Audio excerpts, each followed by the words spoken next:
नमस्कार साथियों, आज मैं फिर से आपके सामने ज्योग्राफी की कक्षा लेकर आया हूँ। आज की क्लास में अपन ने जो पिछली क्लासें ली है उनमें अपन ने एशिया महाद्वीप, अफ्रीका महाद्वीप और उत्तरी अमेरिका महाद्वीप की बात की। आज अपन चौथे महाद्वीप के रूप में दक्षिणी अमेरिका के बारे में जो प्रमुख विशेषताएं हैं उनका विस्तृत अध्ययन करते हैं। तो देखते हैं जो दक्षिण अमेरिका है वो मानचित्र में किस प्रकार है, थोड़ा सा वो देख लेते हैं। इसकी स्थिति कौन से गोलार्ध में है, सबसे पहले ये देखना है। तो इसमें देखते हैं दोस्तों,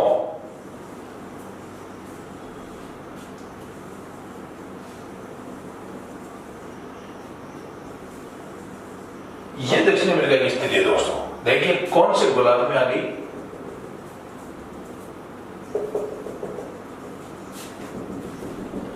यानी कि अगर गोलार्धों के हिसाब से अपन बात करते हैं तो दक्षिणी अमेरिका है वो दक्षिणी पश्चिमी गोलार्ध में स्थित है। दक्षिणी पश्चिमी गोलार्ध।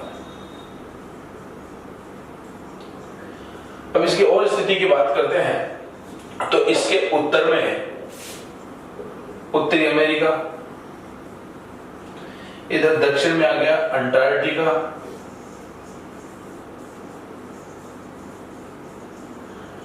पश्चिम में प्रशांत महासागर,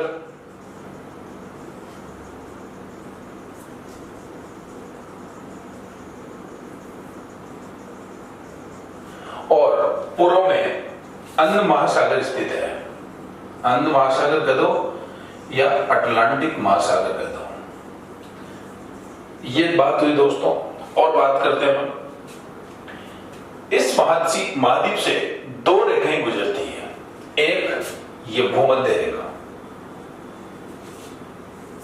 और एक गुजरती है मकर रेखा। प्रमुख रेखाओं की बात करते हैं अपन तो उसमें एक तो है भूमध्य रेखा और एक है मकर रेखा। और बात करते हैं अपन, थोड़ा सा इसको देखते हैं।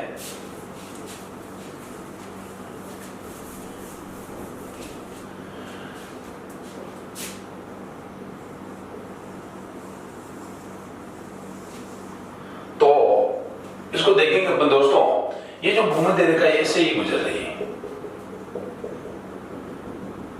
यानी कि इस महासागर का 90% भाग दक्षिणी गोलार्ध में आता है। ध्यान रखना दोस्तों, इसकी प्रमुख विशेषताएं देख रहे हैं अपन। इसका 90% भाग है वो दक्षिणी गोलार्ध में स्थित है। दक्षिणी गोलार्ध में। और बात करते हैं तो और देखो दोस्तों इसके बारे में विशेषता में, यहां पर पूरे विश्व में सर्वाधिक पक्षी पाए जाते हैं, इसलिए इस महाद्वीप को पक्षियों का महाद्वीप कहा गया है।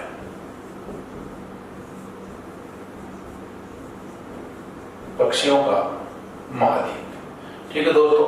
और देखो अब यहां तो देखो दोस्तों, अपन ने इधर बात की थी, इधर आ गया है उत्तरी अमेरिका। है उत्तरी अमेरिका। ये जो अपने 7 देश आए थे यहाँ, ये मध्य अमेरिका थे। अब जब अपन ने उत्तरी अमेरिका का अध्ययन किया था, इसमें लास्ट जो देश था वो है पनामा। यहाँ पनामा। ठीक है दोस्तों। अब देखिए, अब कुछ देशों के नाम लिखेंगे अपन, देखते हैं कि दक्षिण अमेरिका के प्रमुख देश कौन कौन से, उनकी स्थिति क्या है। सबसे पहले यहां से चलेंगे अपन।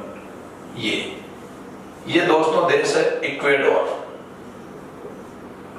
इक्वेडोर। इसकी देखो दोस्तों, एक देश यहां से स्टार्ट हुई, ये चिली। ठीक है दोस्तों। और इक्वेडोर के बाद भी ये देश आ जाता है पेरू। फिर यहां एक देश है दोस्तों पराग्वे।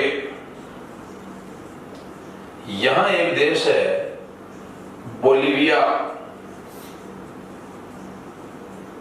यहां एक देश है उरुग्वे। और ये दोस्तों अपना आ जाता है अर्जेंटीना।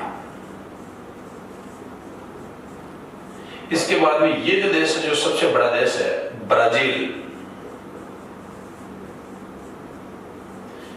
यहां एक देश है दोस्तों कोलंबिया। यहां एक देश है वेनेजुएला,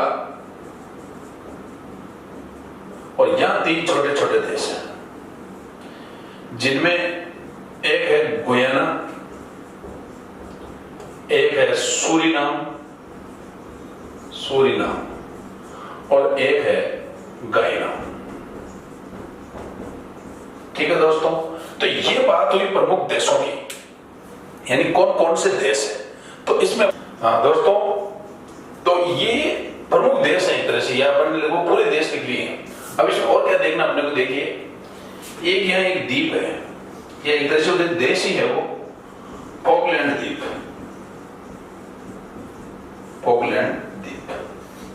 इसकी स्थिति ये है दोस्तों। और देखो, अब देखो दोस्तों, दक्षिण अमेरिका का जो सबसे बड़ा देश है वो है ब्राजील की बात करते हैं। तो ब्राजील की राजधानी है ब्राजीलिया। और बात करते हैं, ब्राजील देश से दोनों रेखाएं निकलती है, जो मुख्य रेखाएं हैं, भूमध्य और मकर रेखा। ठीक है दोस्तों, और देखते हैं, ये जो ब्राजील है दोस्तों, इसमें एक खान है, मैगजीन की खान। वो विश्व की सबसे बड़ी मैगजीन की खान है, मैगजीन खान, यानी मैगजीन का उत्पादन करता है ब्राजील सबसे ज्यादा। उसमें मैगजीन की एक खान है जिसका नाम है अमापा खान। प्रश्न आ जाता है सीधे ही कि अमापा खान का संबंध किससे है, तो मैगजीन से है, और कहां पर स्थित है, ब्राजील में स्थित है। और देखते हैं दोस्तों, थोड़ा यहां से देखते हैं अपन, इनको थोड़ा सा छोटा करना पड़ेगा, ये। ठीक है दोस्तों, ये जो एंड है दोस्तों दक्षिणी अफ्रीका का, यानी दक्षिणी भाग, ये समुद्र में बहुत दूर तक है, और जो दूर तक होता है उसे अंतरीप कहते हैं। यानी स्थल भाग का ऐसा टुकड़ा या ऐसा भाग जो समुद्र के अंदर तक हो, बहुत दूर तक हो, उसे अंतरीप कहते हैं। ठीक है, तो ये जो दक्षिण अमेरिका का ये जो भाग है लास्ट वाला, ये जो अंतरिम है, इसे हॉर्न अंतरिम कहते हैं। हॉर्न अंतरिम। कई बार प्रश्न पूछे जाते हैं कि हॉर्न अंतरिम का संबंध किस महाद्वीप से है, तो अपना आंसर होगा दोस्तों दक्षिणी अमेरिका। और देखते हैं यही, यहां इसी के नीचे दोस्तों यहां एक द्वीप है, इसका नाम ऐसा ही है दोस्तों, टिएरा डेला फ्यूगो। थोड़ा सा अटपटा है, ध्यान रखना है, टिएरा डेला फ्यूगो द्वीप, ये दक्षिणी अमेरिका का सबसे बड़ा द्वीप है। याद रखेंगे, दक्षिणी अमेरिका महाद्वीप का सबसे बड़ा द्वीप। ठीक है दोस्तों, इसको और इसको जोड़ने वाली जल संधि यहां, यानी कि दक्षिणी अमेरिका और इस द्वीप को जोड़ने वाली जल संधि का नाम है मैगलन जल संधि। मैगलन जल संधि। ठीक है दोस्तों, ये जो फॉकलैंड द्वीप है दोस्तों, ये दक्षिणी अमेरिका महाद्वीप का सबसे छोटा देश है। और देखते हैं, देखो ये जो पूरा महाद्वीप देख रहे हैं, इसमें लगभग सभी देश तटवर्ती हैं। देखिए दोस्तों, इधर प्रशांत महासागर, इधर अंध महासागर, लगभग सभी देश तटवर्ती हैं, यानी कि उनकी सीमाएं जल को छोड़ रही है। केवल 2 ही देश ऐसे हैं जो स्थल आबद्ध हैं, यानी कि जो तटवर्ती सीमा नहीं बनाते हैं, स्थल आबद्ध हैं। कौन कौन से दोस्तों, इसमें देखो, एक तो है बोलिविया और एक है पराग्वे। दक्षिण अमेरिका महाद्वीप के केवल 2 ही ऐसे देश हैं जो स्थल आबद्ध है। तो दोस्तों ये अपन ने बात की नॉर्मली कि इसकी दक्षिण अमेरिका महाद्वीप की स्थिति क्या है, कौन कौन से प्रमुख देश हैं और उनकी स्थिति क्या है। ठीक है दोस्तों, इसके स्क्रीनशॉट लीजिए, अपन आगे बढ़ते हैं कि दक्षिण अमेरिका महाद्वीप के प्रमुख पर्वत और प्रमुख नदियां, मरुस्थल, झीलें जो भी हैं, आगे देखते हैं। इसको आप स्क्रीनशॉट लीजिए।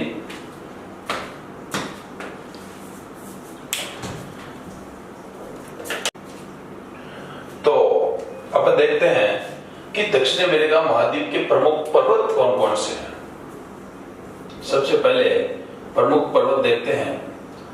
तो सबसे जो प्रमुख पर्वत है दोस्तों इसमें वो है एंडीज पर्वत या एंडीज पर्वत श्रेणी।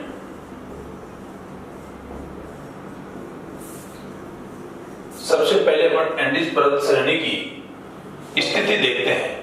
तो ये दक्षिणी अमेरिका महाद्वीप के पश्चिमी भाग में स्थित है। इसको देखते हैं अपन। यहां हमने एक देश लिखा था दोस्तों कोलंबिया। कोलंबिया कोलंबिया के बाद अपन ने लिखा इक्वेडोर। इसके बाद अपन ने लिखा था पेरू और इधर आगे बोलिविया। और ये जो देश है ये है दोस्तों चिली। ये जो एंडीज पर्वतमाला है ये इन 5 देशों में फैली हुई है, यहां से लेकर यूं। ठीक है दोस्तों, याद रखना है एंडीज पर्वतमाला प्रमुख रूप से 5 देशों में है, कोलंबिया, इक्वेडोर, पेरू, बोलिविया और चिली। इन 5 देशों को एंडियन देश कहा जाता है।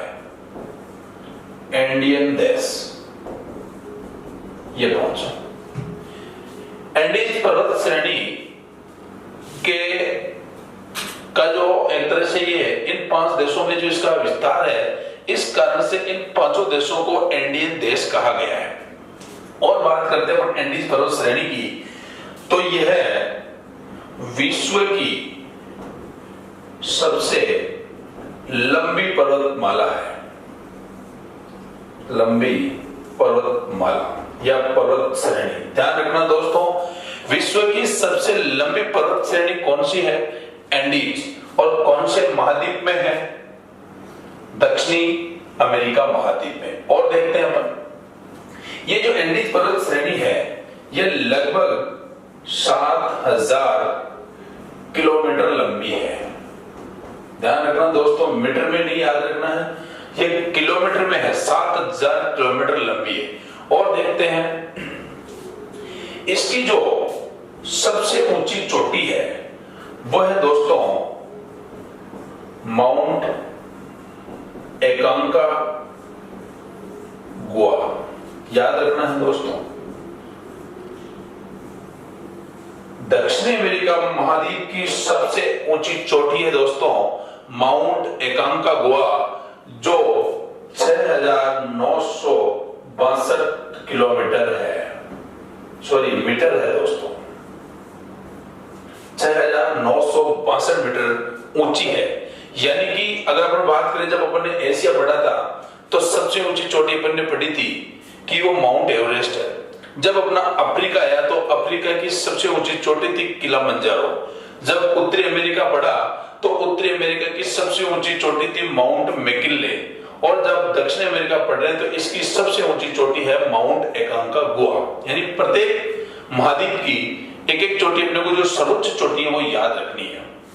और बात करते हैं तो दोस्तों ये एक ही पर्वत है। और इसकी एंडीज पर्वत की बात करें तो ये एक नवीन वलित पर्वत है, नवीन वलित पर्वतमाला है। ये तो मुख्य रूप से अपने को क्या याद रखना है कि इसकी स्थिति क्या है एंडीज पर्वत की, और क्या ये विश्व की सबसे लंबी पर्वतमाला है, और क्या ध्यान रखना है इसकी सबसे ऊंची चोटी माउंट एकांका गुआ, ये पूरे दक्षिण अमेरिका महाद्वीप की सबसे ऊंची चोटी है जिसकी ऊंचाई 6962 मीटर है। ठीक है दोस्तों, ये एक ही पर्वत है मुख्य रूप से। अब आगे देखते हैं इसमें यहाँ की प्रमुख नदियां। तो इसमें अपन देखेंगे दोस्तों नदियों में, तो स्क्रीनशॉट ले लें आप, मिटा देता हूं उसको।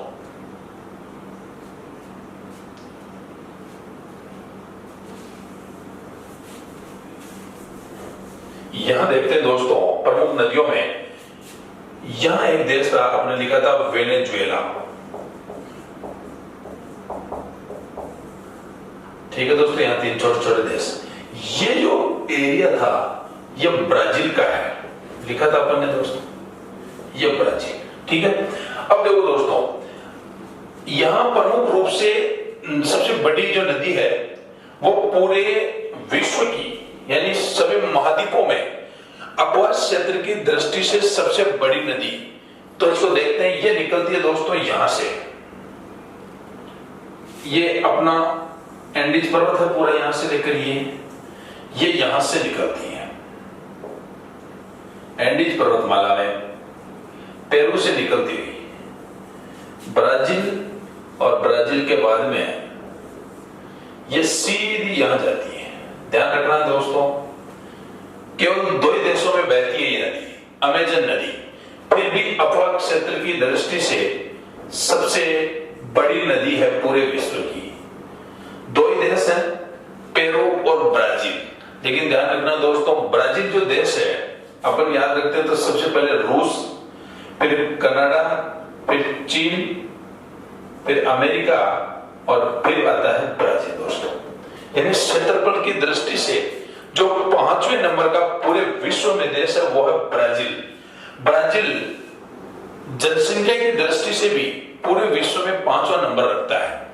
तो ये केवल 2 देशों में बहने के बावजूद भी पूरे विश्व में अपवा क्षेत्र की दृष्टि से, अपवा क्षेत्र की दृष्टि से विश्व की सबसे बड़ी नदी है, सबसे बड़ी नदी है। ठीक है दोस्तों, और देखते हैं इसमें ये, अब देखो दोस्तों ये स्थिति क्या गई, ये अंध महासागर, इस तरह ये अंध महासागर है, अंध महासागर। इसमें भी यहां अपन ने देखा था, जब अपन ने उत्तरी अमेरिका पढ़ा था तो यहाँ बहुत सारे द्वीपों के नाम पढ़े थे, बरमुडा, बाहामास, फ्लोरिडा, ये बहुत सारे द्वीप थे यहाँ पढ़े थे अपन ने, ट्रिनिडाद, टोबैगो, पोर्टोरिको, बहुत सारे नाम पढ़े थे। ये सब मिलकर कैरेबियन राष्ट्र कहलाते हैं या वेस्ट इंडीज कहलाते हैं। इनके पास में जो जल क्षेत्र है इसे कैरेबियन सागर कहा गया है, कैरेबियन सागर। ये जो कैरेबियन सागर है ये अंध महासागर का एक छोटा भाग है, या अंध महासागर का भाग है यूं कह दो। तो ध्यान रखना, अमेजन नदी दोस्तों कहां जाकर गिरती है, कैरेबियन सागर में, या यूं कह सकते हैं कि अंध महासागर में। ठीक है दोस्तों, आगे देखते हैं, ये होगी इसकी प्रमुख चीजें, यानी अमेजन नदी कहां से कहां तक जाती है। अब देखो दोस्तों, इसकी जो सहायक नदियां हैं अमेजन की सहायक नदियां हैं, जिसमें देखो दोस्तों एक तो है निग्रो, एक है मडीरा, एक है जापुरा और एक है पुरुष। ये इसकी प्रमुख सहायक नदियां हैं। ठीक है दोस्तों, और देखो इसमें ये हो गई अपनी एक नदी। इसको क्यों याद रखना है कि ये अपवा क्षेत्र की दृष्टि से विश्व की सबसे बड़ी नदी है। और देखते हैं, अब देखो आगे, अब दूसरी नदी देखते हैं दोस्तों, यहां से निकलती है, यहां एक देश है वेनेजुएला, ये भी यहां से निकलती हुई वेनेजुएला होती हुई कैरेबियन सागर में अपना जल ले जाती है। इस नदी का नाम है ओरोनिको नदी, ओरोनिको नदी। ओरोनिको नदी कोई महत्वपूर्ण नदी नहीं है, लेकिन ओरोनिको की जो सहायक नदी है, ये ओरोनिको नदी होगी दोस्तों। इसकी एक सहायक नदी है जो वेनेजुएला में बहती है, केवल ये वेनेजुएला में बहती है। इस नदी का नाम है केरो नदी, केरो नदी। ध्यान रखना दोस्तों, केरो नदी कौन सी नदी की सहायक है, ओरोनिको नदी की। अब ये केरो नदी है दोस्तों, इसको इसलिए याद रखना है क्योंकि इस पे एक जलप्रपात बना हुआ है, एंजिल जलप्रपात, जो विश्व का सबसे ऊंचा जलप्रपात है, सबसे ऊंचा। इसकी ऊंचाई 970 मीटर है और ये वेनेजुएला देश में है, वेनेजुएला देश। ध्यान रखना दोस्तों, सबसे ऊंचा जलप्रपात कौन सा, एंजिल जलप्रपात। कौन सी नदी पर बना हुआ है, केरो नदी पर। ठीक है दोस्तों, और देखते हैं, और कौन से देश में बना हुआ है? वेनेजुएला। जब अपन ने उत्तरी अमेरिका पढ़ा था तब अपन ने देखा था, अफ्रीका पढ़ा था, तब अपन ने देखा था कि कांगो नदी है और बहुत सारी नदियां हैं, वो उनकी क्या क्या विशेषता है। अब जब अपन ने उत्तरी अमेरिका पढ़ा तो उसमें एक नदी आई थी सेंट लॉरेंस, ठीक है दोस्तों। उसी प्रकार ये जो केरो नदी है बहुत महत्वपूर्ण है, इसको याद रखना है। केरो नदी वेनेजुएला देश में बहती है और इस पे विश्व का सबसे ऊंचा जलप्रपात एंजल जलप्रपात बना हुआ है, जो विश्व का सबसे ऊंचा, और इसकी ऊंचाई 970 मीटर है। ये हुई दोस्तों इसकी प्रमुख नदियां। अब अपन देखते हैं इसकी जो बाकी विशेषताएं बची है। आप इस पहले से स्क्रीनशॉट ले लें, फिर अपन आगे बढ़ते हैं।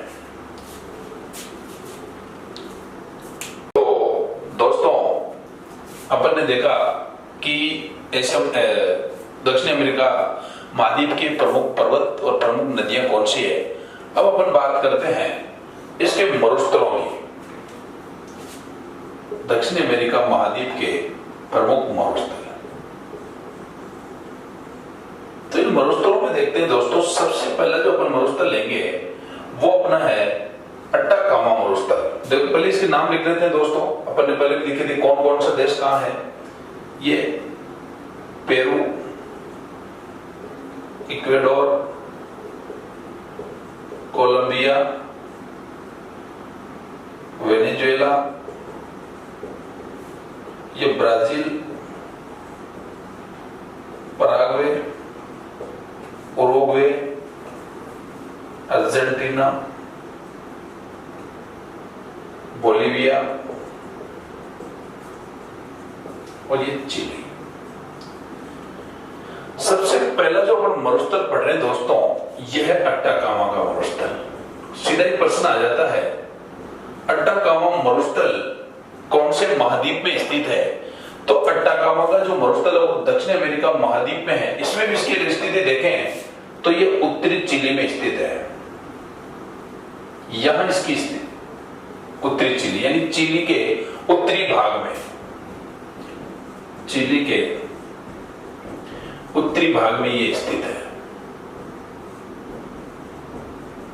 ठीक है दोस्तों। ये एक गर्म मरुस्थल है, याद रखना है। और ये जो मरुस्थल है ये नाइट्रेट भंडारों के लिए प्रसिद्ध है, यानी संसार में सर्वाधिक नाइट्रेट के भंडार यही पाए जाते हैं। नाइट्रेट के भंडार, ठीक है दोस्तों। ये हुआ अपना अट्टाकामा का मरुस्थल। कितना याद रखना है, ये किस प्रकार का है, गर्म मरुस्थल है, कौन से महाद्वीप में स्थित है, दक्षिणी अमेरिका महाद्वीप में स्थित है। और अपन देखते हैं दोस्तों, ये हो गया अपना पहला मरुस्थल। दूसरे मरुस्थल की बात करेंगे अपन, ये प्रश्न कई बार पूछा गया है, पेंटागोनिया का मरुस्थल। पेंटागोनिया का मरुस्थल, तो इसकी स्थिति देखते हैं। पेंटागोनिया का जो मरुस्थल है वो अर्जेंटीना के दक्षिणी भाग में है। यहां पर अर्जेंटीना के दक्षिणी भाग में, ध्यान रखना है दोस्तों, ये जो ये पेंटागोनिया का मरुस्थल है ये एक तरह से दक्षिण ध्रुव के काफी पास आ गया है, भूमध्य रेखा से इसकी काफी दूरी हो गई है, इसलिए ये एक ठंडा मरुस्थल है। ठंडा मरुस्थल। सीधा प्रश्न आता है पेंटागोनिया का मरुस्थल किस प्रकार का है, तो अपना आंसर होगा ठंडा मरुस्थल है। यहां एक बर्फीली पवन चलती है पेंटागोनिया के मरुस्थल में, जिसे पेम्पिरो कहा गया है। याद रखना दोस्तों, क्या नाम है, पेम्पिरो। पेम्पिरो किस प्रकार की पवन है, यह एक बर्फीली पवन है, या यूं कह सकते हैं अपन कि बहुत ज्यादा ठंडी पवन है, या यूं कह सकते हैं कि ठंडी पवन है। सीधा प्रश्न आ जाता है कि पेम्पिरो गर्म है या ठंडी है। ध्यान रखना दोस्तों, अब ये ठंडी क्यों है, क्योंकि ये ठंडे मरुस्थल में चल रही है। ध्यान रखना, कई बार प्रश्न पूछे जाते हैं। पेंटागोनिया का मरुस्थल ठंडा मरुस्थल है क्योंकि ये भूमध्य रेखा से काफी दूरी पर है, ठीक है दोस्तों। आगे देखते हैं, ये प्रमुख दो मरुस्थल है, अट्टाकामा का मरुस्थल और पेंटागोनिया का मरुस्थल, ठीक है दोस्तों। इसका स्क्रीनशॉट ले आप। तो इसमें देखो आप, दो मरुस्थल हो गई दोस्तों अटाकामा और पेंटागोनिया का। इसके बाद अपन देखते हैं कि इस महाद्वीप की प्रमुख झीलें कौन कौन सी है।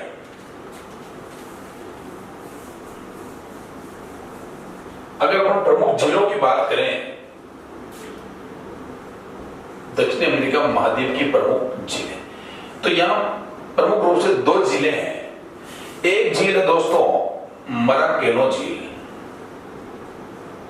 मराकेनो झील, ये वेनेजुएला देश में है, यहां वेनेजुएला है।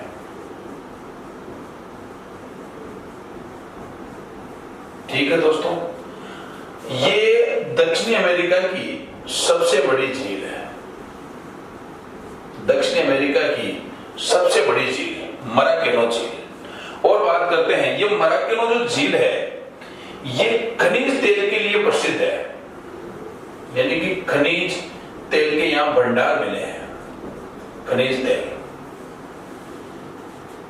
अगर एक तरह से कहा जाए तो दक्षिणी अमेरिका महाद्वीप में सर्वाधिक खनिज तेल है वो वेनेजुएला देश उत्पादन करता है, यानी दक्षिणी अमेरिका महाद्वीप का सर्वाधिक खनिज तेल उत्पादन करने वाला राष्ट्र वेनेजुएला है। इसका क्या कारण है? मराकेनो झील वेनेजुएला देश में स्थित है। और दूसरी बात करते हैं, जो दूसरी झील है वो भी बहुत प्रसिद्ध है, टीटीकाका झील, टीटीकाका झील। ठीक है दोस्तों, ये टीटीकाका झील पेरू और बोलिविया की सीमा पर स्थित है, पेरू और बोलिविया की सीमा पर स्थित है। ये जो टीटीकाका झील है ये विश्व की सबसे ऊंची नौगम्य, जिसमें नाव चल सकती हो, नौगम्य झील है टीटीकाका झील। सीधा प्रश्न ये पूछते हैं कि कौन से महाद्वीप में स्थित है। ये बात हुई दोस्तों अपनी झीलों की। अब बात करते हैं कि प्रश्नों की दृष्टि से अगर देखें तो यहां से प्रश्न आते हैं घास के मैदान, यहां बहुत सारे घास के मैदान हैं, उसमें अपन देखते हैं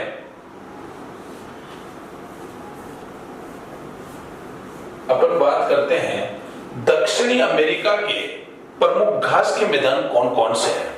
तो सबसे पहले अपन ऊपर से देखेंगे दोस्तों, तो ये वेनेजुएला जो देश है, ये वेनेजुएला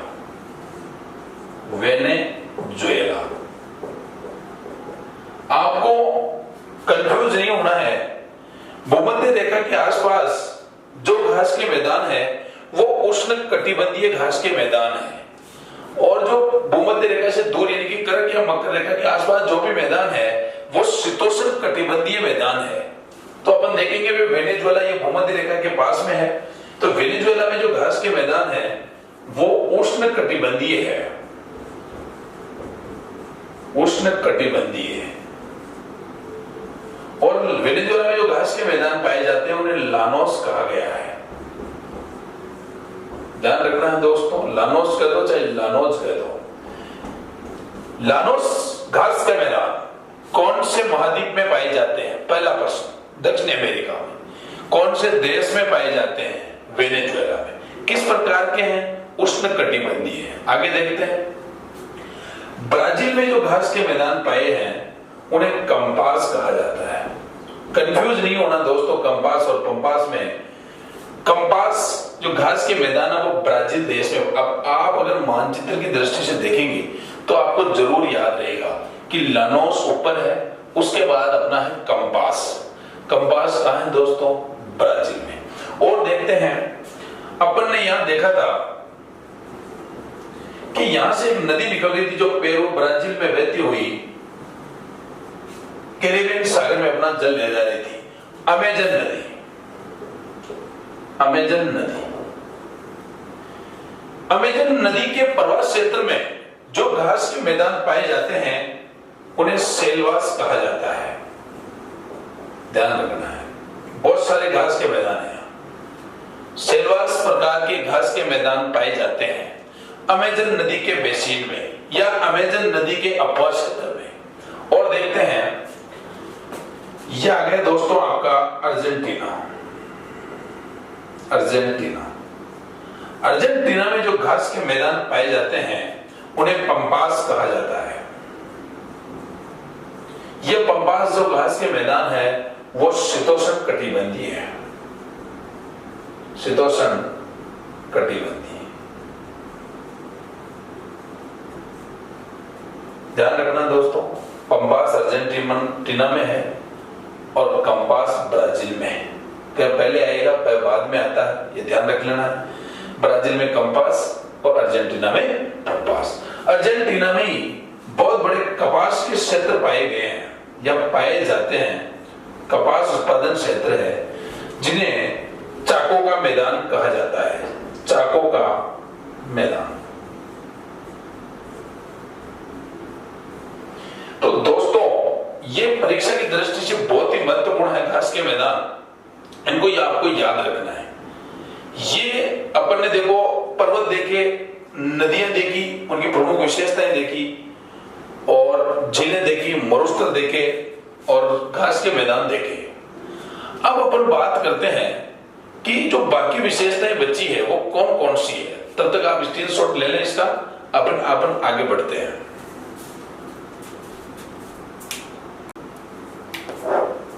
तो दोस्तों ये बात हुई अपनी जो प्रमुख घास के मैदान थे। अब अपन आगे देखते हैं जो बाकी विशेषताएं बची है उसमें देखो दोस्तों, परीक्षा की दृष्टि से जो महत्वपूर्ण चीजें हैं उनमें अपन सबसे पहले देखते हैं जो दक्षिण अमेरिका महाद्वीप है। इसमें एक फसल बहुत ही अत्यधिक मात्रा में होती है, या एक यूं कहे कि अपन यहाँ की एक मात्र या नगदी फसल है, वो है कहवा। कहवा, ठीक है दोस्तों। तो कहवा उत्पादन होने का क्या कारण है? पहले यहां देखो दोस्तों, इस क्षेत्र में लाल मिट्टी होना। लाल मिट्टी को टेरा रोसा या चरनोजम मिट्टी भी कहा जाता है। कहवा का सर्वाधिक उत्पादन करता है ब्राजील। और देखते हैं दोस्तों,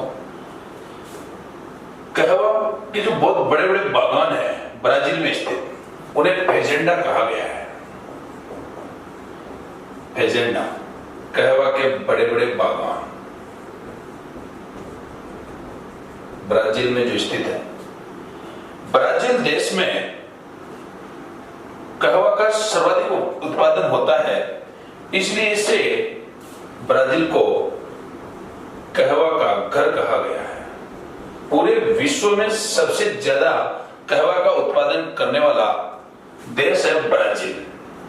और ध्यान रखिए दोस्तों, ब्राजील में एक मंडी स्थित है जो कहवा मंडी है। उस मंडी का नाम है साओ पालो। साओ पालो मंडी। ये मंडी विश्व की सबसे बड़ी कहवा मंडी है।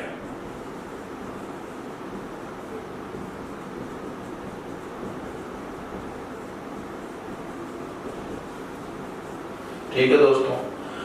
अब यहां से जो निर्यात किया जाता है कहवा का, वो जो बंदरगाह है उसका नाम है दोस्तों सेंटोस। सेंटोस बंदरगाह।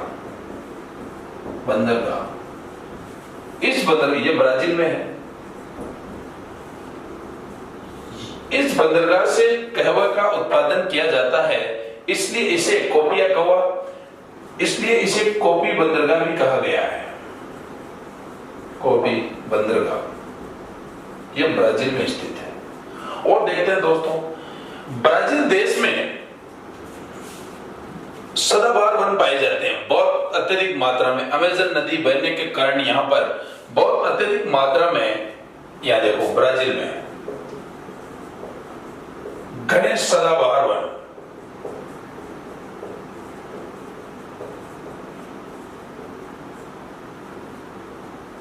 और इन ब्राजील के वनों में अत्यधिक जैव विविधता पाई जाती है। जैव विविधता अत्यधिक, संसार में सर्वाधिक, यानी बायो डाइवर्सिटी, अलग अलग प्रकार के जीव। इसलिए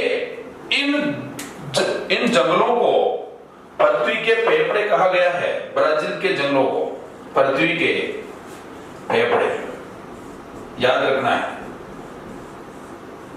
पृथ्वी के फेफड़े किसे कहा गया है? ब्राजील के जंगलों को या ब्राजील के सदाबहार वनों को, क्योंकि यहां पर संसार की सर्वाधिक जैव विविधता पाई जाती है। और देखते हैं दोस्तों, अपन ने एक देश पढ़ा था इक्वेडोर। इक्वेडोर की राजधानी है दोस्तों क्विटो। इक्वेडोर की राजधानी है क्विटो, जो संसार की सबसे ऊंची राजधानी है, संसार की सबसे अधिक ऊंचाई पर स्थित, अधिक ऊंचाई पर स्थित। ठीक है दोस्तों। और अपन देखते हैं एंडीज पर्वत पे जो ऊंट पाए जाते हैं उन्हें विशेष नाम दिया गया है लामा। यह लामा एक ऊंट की प्रजाति है जो एंडीज पर्वत पर पाई जाती है, ऊंट की प्रजाति है दोस्तों। कई बार प्रश्न आ जाता है कि ये लामा क्या है, तो एंडीज पर्वत पे जो ऊंट की प्रजाति पाई जाती है उसे लामा कहा गया है। अब देखो दोस्तों, अपन घास के मैदान पढ़ रहे थे तब एक नाम आया था अर्जेंटीना में पंपास। ये जो पंपास घास के मैदान है इसे अर्जेंटीना का हृदय स्थल कहा गया है।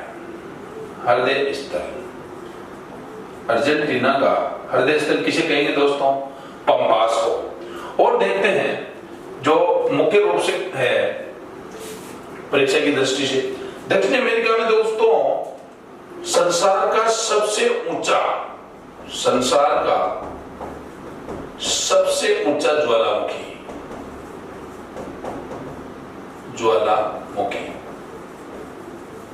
दोस्तों कोटोपेक्सी नहीं है, संसार का सबसे ऊंचा ज्वालामुखी है ओजस डल सलाडो। ध्यान रखना है कौन सा है दोस्तों? ओजस डल सलाडो। ये ओजस डल सलाडो जो ज्वालामुखी है ये सक्रिय ज्वालामुखी है, सक्रिय। और जो कोटोपेक्सी ज्वालामुखी है वो भी दक्षिण अमेरिका महाद्वीप में इक्वेडोर देश में है और ये भी सक्रिय ज्वालामुखी है, सक्रिय ज्वालामुखी। ठीक है दोस्तों, ये बात हुई जो बाकी विशेषताएं बची थी उनकी।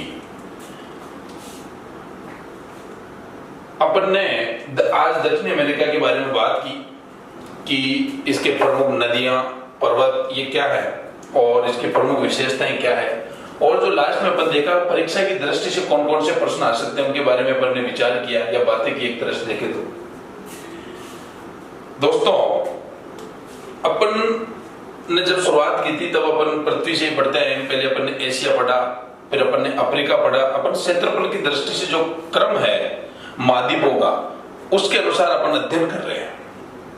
अब आपको क्या करना है, जो भी यहाँ आप क्लास लेते हैं उसके बाद आप या तो उसके साथ साथ ही एक नक्शा रखें अपने पास, मैप रखें ताकि अपने को समझ में आए, क्योंकि बिना मैप के अपन ज्योग्राफी में समझ नहीं सकते हैं।